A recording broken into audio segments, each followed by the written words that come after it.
जैसा कि आप सभी अवगत हैं, नया सत्र प्रारंभ होने जा रहा है और नए सत्र में हम इस वीडियो में आपको बताने जा रहे हैं कि एडमिशन ओपन है और एडमिशन लेने के लिए आपको नए क्लास में एडमिशन लेने के लिए या क्लास प्रमोट होने पर आपको कौन कौन से डॉक्यूमेंट्स जमा करने हैं, कौन कौन से कागज जमा करने हैं, ये हम आपको बताएंगे। रिजल्ट कार्ड कब मिलेगा पिछले क्लास का, ये भी हम बताएंगे आज के इसी वीडियो में। और साथ ही साथ टाइमिंग क्या रहेगी विद्यालय ओपन और बंद होने की। तो और इसके बाद प्रत्येक क्लास में कौन सी किताबें चलेंगी, ये सबसे बड़ा प्रश्न बच्चों का रहता है। तो ये महत्वपूर्ण बातें हैं, 4 बिंदुओं पे हम बात करने वाले हैं। तो सबसे पहले एडमिशन के बारे में। एडमिशन के बारे में हम आपको बता दें, 1 अप्रैल से ही एडमिशन शुरू हो जाएंगे विद्यालय में और आपको विद्यालय आकर सबसे पहले एप्लीकेशन फॉर्म लेना होगा।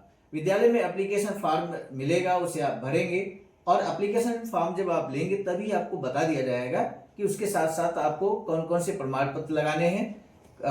जैसे न्यू एडमिशन यदि होता है तो टीसी कंपलसरी है, गत क्लास की यानी कि पिछले क्लास की मार्कशीट यानी कि अंक पत्र अनिवार्य है, कम से कम 2 फोटो होना जरूरी है बच्चे की, स्टूडेंट की। तो ये कुछ ऐसी महत्वपूर्ण बातें हैं जो यहाँ पर बहुत जरूरी हैं, आपको ध्यान रखना। आधार कार्ड की फोटोकॉपी कंपलसरी है, प्रत्येक क्लास में वो लगेगी ही। और इसके बाद जो बच्चे पहले से विद्यालय में अध्ययनरत हैं उनको रिजल्ट कार्ड भी 1 अप्रैल को दिया जाएगा, डिस्ट्रीब्यूट किया जाएगा और उसी आधार पर ये तय होगा कि कौन से बच्चे पास हुए हैं, पास आउट हुए हैं, नेक्स्ट क्लास में प्रमोट हुए हैं। ये 1 अप्रैल को पता चलेगा। 1 अप्रैल से विधिवत पढ़ाई भी प्रारंभ हो जाएगी, विधिवत क्लासेस शुरू हो जाएंगी, सभी सब्जेक्ट की क्लासेज 1 अप्रैल से ही शुरू हो जाएंगी। अब आते हैं टाइमिंग को लेकर। टाइमिंग को लेकर किसी तरह का कोई कंफ्यूजन नहीं रखना है। 7:30 बजे से विद्यालय 1:30 बजे तक रहेगा, यानी कि प्रत्येक दशा में 7:30 बजे सुबह आपको विद्यालय में अपनी उपस्थिति देनी, प्रत्येक बच्चे को उपस्थिति देनी है और ठीक 1:30 पर छुट्टी हो जाएगी विद्यालय में। इस बात को आप अपने पेरेंट्स को भी ये बात अवगत करा देंगे। अब आती है बात बुक्स को लेकर, आखिर कौन सी बुक्स चलेंगी। बहुत सारे बच्चे इस बात को लेकर सोच रहे होंगे कि क्यों ना 1 अप्रैल को जब विद्यालय आए तो कौन सी किताबें लेकर आए, नई किताबें लेकर आए। वैसे तो आप जब पहले दिन क्लास में आएंगे, विद्यालय में आएंगे तो उस दिन भी आपको बताया जाएगा, लेकिन यदि संभव हो सके तो पहले से किताबें आप ले लेंगे तो ये और भी अच्छी बात रहेगी। तो आइए हम आपको बता दें, कक्षा 6, 7, 8 में जो सरकारी किताबें चलती हैं वो विद्यालय से ही आपको मिलेंगी। 1 अप्रैल को 6, 7, 8 के बच्चों को किताबें उपलब्ध कराई जाएंगी। इसके बाद कक्षा 9 और 10 की बात जहां तक है, कक्षा 11 और 12 की इस बार सरकारी किताबें पूर्व की भांति सरकारी किताबें चलेंगी और सरकारी किताबें बहुत ही शासन के द्वारा बहुत ही सस्ते दामों में सभी दुकानों पर उपलब्ध हैं। जो बुक स्टॉल हैं सभी जगह आपको मिल जाएंगी, सरकारी किताबें ही आपको लेनी है।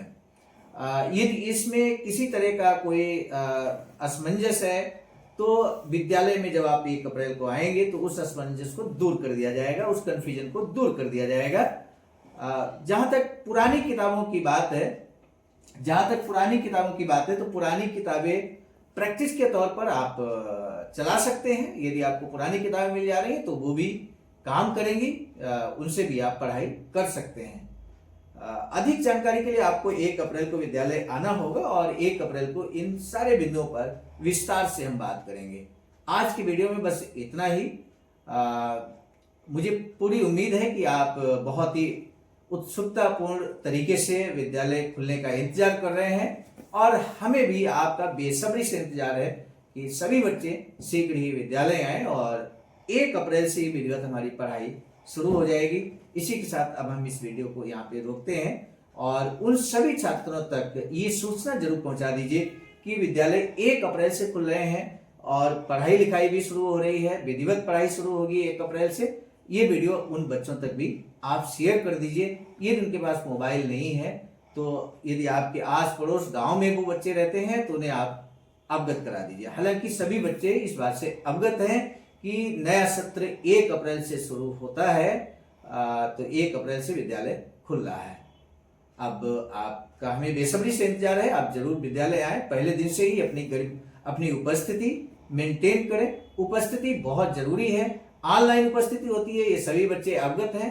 पिछले 1 साल से ऑनलाइन उपस्थिति अपने विद्यालय में ही नहीं बल्कि पूरे प्रदेश में ऑनलाइन उपस्थिति बच्चों की होती है। इस बात को भी हमें ध्यान रखना है।